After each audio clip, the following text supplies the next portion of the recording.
Would you have the courage to sail toward the North Pole without knowing what waited beyond the ice? What if the ship carrying you and 32 other men became trapped in the Arctic? How long could you survive surrounded by darkness, freezing temperatures, and a frozen ocean? And when the ship began to be crushed by the ice, would you abandon your only hope of ever returning home? This is the true story of the USS Jeannette expedition, a mission that began in search of glory and ended as a desperate fight for survival. In the summer of 1879, the North Pole was more than a destination. It was one of the last great mysteries on Earth. No modern map showed what existed beyond the frozen waters of the Arctic. Some scientists believed that a vast, open sea might surround the pole. Others imagined unexplored lands hidden beneath the darkness. For governments, reaching the region meant prestige, scientific influence, and proof of national courage. Among those drawn to the mystery was Lieutenant George Washington DeLong, an American naval officer who had already experienced the Arctic during an earlier rescue mission. The journey had failed, but the frozen landscape left a permanent mark on him. DeLong returned convinced that he could lead an expedition farther north than any American crew before him. His opportunity came through James Gordon Bennett Jr., the wealthy publisher of the New York Herald. Bennett understood that Arctic exploration could produce both scientific discoveries and extraordinary newspaper stories.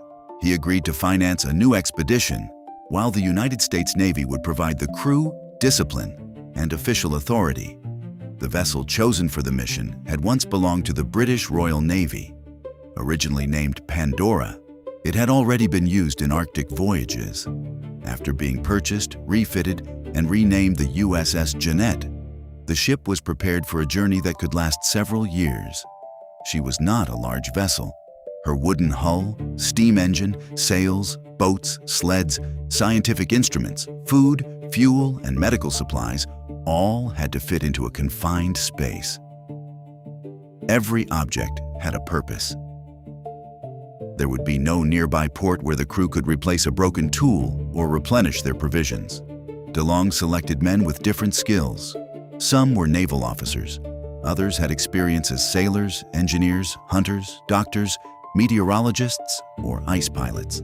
Among them was George Melville, the expedition's engineer, and William Nindemann, a sailor who had already survived an earlier Arctic disaster. The mission was ambitious. The Jeannette would sail north through the Bering Strait, search for a passage through the polar ice, gather scientific information, and, if conditions permitted, reach the North Pole. On July 8, 1879, the Jeannette left San Francisco. Crowds gathered to watch the departure. The ship moved away from the harbor carrying 33 men into a region where rescue would be extremely difficult, and communication with the outside world was almost impossible. At first, the journey seemed to justify the optimism surrounding it. The vessel traveled north through the Pacific and reached Unalaska in the Aleutian Islands. From there, the crew continued toward the Alaskan coast, collecting information and preparing for the most dangerous part of the voyage. They passed through St. Michael and then headed toward the remote waters near Wrangel Island. The farther north they went, the more isolated the expedition became. Familiar coastlines disappeared behind them. The sea grew colder, the days became shorter, and fields of drifting ice began to appear on the horizon. In early September, the crew approached Herald Island. From the mast, the ice pilot William Dunbar saw the island in the distance. DeLong ordered the engines forward and tried repeatedly to force a path through the pack. But the ice was thicker than expected. The Jeannette pushed against it, retreated, and tried again. Every attempt consumed fuel and placed pressure on the ship's hull. The crew could still see open water in some directions, but the passages closed almost as quickly as they appeared. For a brief moment, the men believed they had seen Wrangel Island. It may have been land. It may have been a mirage created by the strange Arctic atmosphere. Whatever it was, the sight encouraged them to continue. Then the ice closed around the ship. The Jeannette became trapped several miles from Herald Island. The crew sent a sled party to investigate whether the island could provide shelter, but the unstable ice made the journey too dangerous. They were forced to turn back. DeLong still hoped that warmer weather would release the vessel. He had expected the late summer and early autumn to bring a temporary change in conditions. Instead, the temperature continued to fall. By the end of September, the decision became unavoidable. The Jeannette would spend the winter frozen in place. The crew had not reached the open polar sea. They had not found a route to the pole. They had only traveled into a vast white wilderness and allowed it to close behind them. Outside the ship, the Arctic was silent and endless. Inside, the men began preparing for a winter that none of them knew how to measure. The expedition had entered the ice with the confidence of explorers.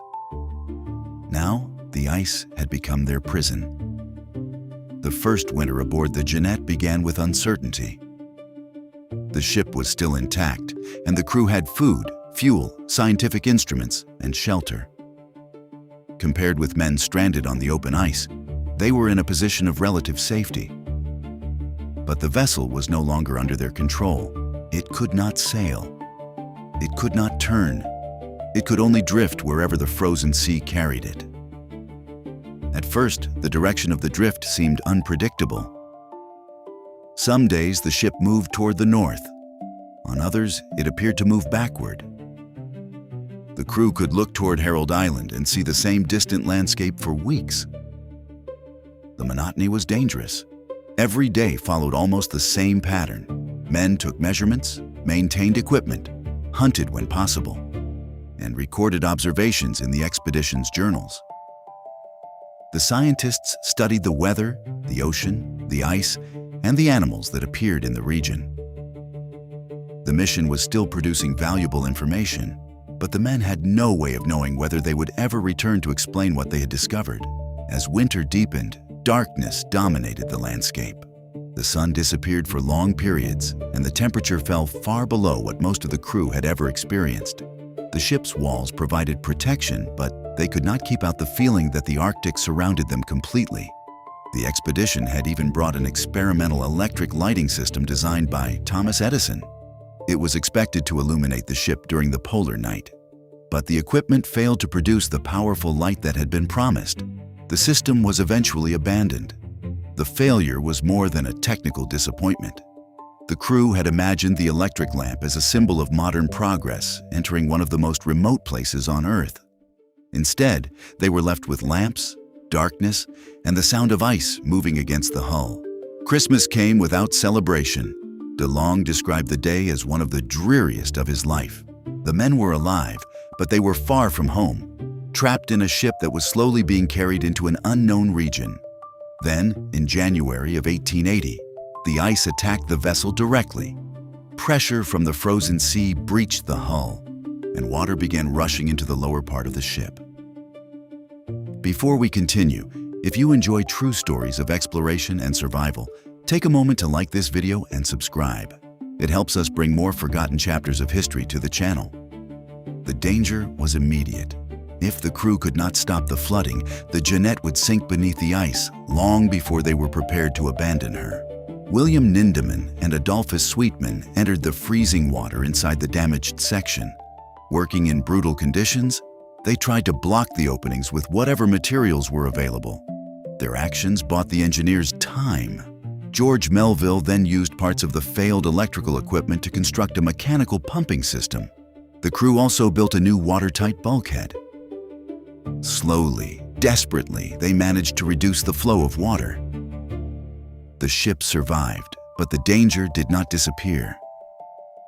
The hull remained under constant pressure, and every movement of the ice could create a new crack.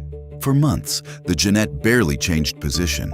In his journal, DeLong recorded that the ship was almost exactly where it had been weeks earlier. The expedition was drifting through the Arctic, but it was not advancing toward the pole or toward rescue. The scientific mission was also forcing the men to confront an uncomfortable truth. The warm current that some theorists believed would carry the ship toward an open polar sea did not appear to exist. The endless ice around them suggested that the central Arctic was not the navigable ocean many people had imagined. The geography itself was beginning to challenge the expedition's original plan. Inside the ship, the physical condition of the crew deteriorated. John Dannenhauer, the navigator, suffered from a serious illness that affected his vision and left him increasingly unable to perform his duties. Dr. James Ambler tried to treat him under conditions that would have been unacceptable in a normal hospital. There were limited medicines, limited instruments, and no possibility of sending the patient home. The men also had to hunt whenever the opportunity appeared.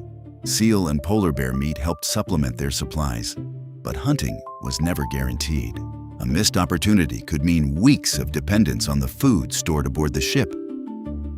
Still, the crew waited. They waited through another winter. They waited through a short and uncertain summer. They watched the ice crack, shift, and close again. At times, the ship seemed close to freedom. Then the pressure returned, locking the vessel in place. By the end of 1880, the expedition had spent more than a year trapped in the Arctic. The men had survived the first winter, but the ship was weaker, the supplies were diminishing, and the hope of reaching the North Pole was disappearing. The new year brought no rescue. In the spring of 1881, the ice began to crush the Jeannette with increasing force. The vessel that had once represented American ambition was now becoming a liability. Its wooden hull could not resist the immense pressure surrounding it. On June 12th, the crew received the order they had feared since the first breach. They would abandon ship. The men gathered the boats, sleds, food, scientific records, weapons, and instruments that could still be carried. Behind them stood the Jeannette, damaged but not yet completely gone. Ahead lay hundreds of miles of unstable ice, unknown islands, open water, and the Siberian coast. The ship had been their home for nearly 2 years. Now they had to leave it behind and begin walking toward a land they had never seen. On June 12, 1881, the men of the Jeannette stepped onto the ice and watched their ship disappear behind them. For almost 2 years, the vessel had been their shelter, their laboratory, and their only connection to the outside world. Now it was no longer safe. The pressure of the ice had broken the hull, and the crew had no choice but to begin the most difficult part of the expedition. They carried 3 small boats, sleds, food, weapons, medical supplies, scientific instruments, and the expedition's journals. Every object had to be considered carefully. The men could not carry everything, and anything left behind might be impossible to recover. Their objective was the new Siberian islands. From there, they hoped to travel by boat toward the Siberian mainland and find settlements along the Lena River. But the distance was deceptive. The map suggested a route. The ice created another. A crew could march for an entire day and discover that the moving surface had carried them almost back to where they had started. The sleds became difficult to pull. The dogs were exhausted and difficult to control after spending so long aboard the ship. Some became sick or too weak to work. As the food supply diminished, the animals themselves became part of the desperate calculations of survival. The men traveled in cold, wind, and constant uncertainty. They slept on the ice, protected by tents that offered little comfort. Their clothing froze. Their boots became stiff. Food had to be rationed, and every delay increased the danger. After weeks of hard travel, land finally appeared to the south. At first, DeLong believed the men had reached one of the known islands, but the land was not where the maps indicated it should be. It was an unknown island. The crew reached it on July 29th. DeLong named it Bennett Island and called the landing place Cape Emma after his wife. For a brief period, the island offered something the ice had not: solid ground. The men rested, repaired their equipment, and prepared for the next stage. But they could not remain there. Their supplies were limited, and the Siberian mainland was still far away. On August 6th, they left Bennett Island. The ice was now too loose for the sleds, so the crew transferred their equipment into the boats. The dogs, no longer useful for hauling, were killed. It was a grim decision, but the men needed food and could not afford to transport animals they could no longer use. The boats moved through channels of broken ice. Sometimes the crew rowed, sometimes they waited for the wind. At other moments, they had to drag the boats over frozen surfaces. The journey was slow, exhausting, and dangerous. On August 20th, the men saw Novaya Sibir, the easternmost of the new Siberian islands. For the first time since leaving the Jeannette, they were moving through a region that appeared on their charts. But reaching known geography did not mean they were safe. They continued along the islands before beginning the final crossing toward the Lena Delta. Their last major halt was Semyonovsky Island, less than 100 miles from the Siberian coast. The expedition then divided into 3 groups, each traveling in a separate boat. George Washington DeLong commanded one group. Lieutenant Charles Chipp led another. Engineer George Melville commanded the third. The separation was not part of the original plan. The men had hoped to remain together, but the weather and sea conditions made it impossible. The 3 boats were carried toward different parts of the delta. From that moment, the survival of each group depended on decisions made without knowledge of what had happened to the others. Melville's group reached land and eventually encountered local hunters. Nindeman and Louis Noros, who had become separated from Melville, endured days of hunger and exhaustion before being found by Yakut people. Their rescuers took them to settlements where they could recover. The group led by DeLong faced a far more difficult journey. The men entered the Lena Delta without reliable maps or a clear understanding of their location. They searched for signs of habitation, but many of the huts they found were empty. Their physical condition deteriorated rapidly.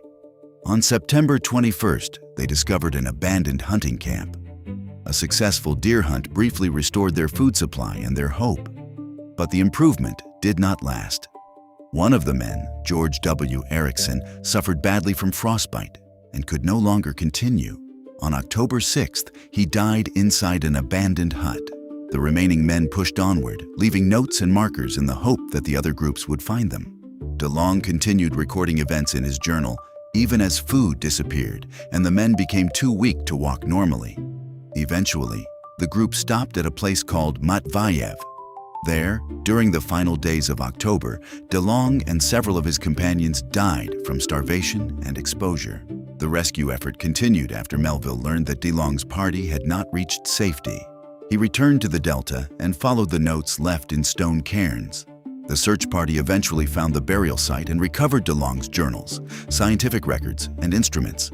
The expedition had failed to reach the North Pole. The Jeannette had been destroyed, and many of the men had died during the journey back to civilization. Yet the voyage was not without consequence. The crew had collected detailed observations about Arctic weather, geography, ocean conditions, wildlife, and sea ice.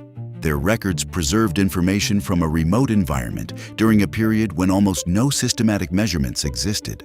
More than a century later, some of the ice observations from the expedition were still considered valuable to scientists studying the history of the Arctic climate.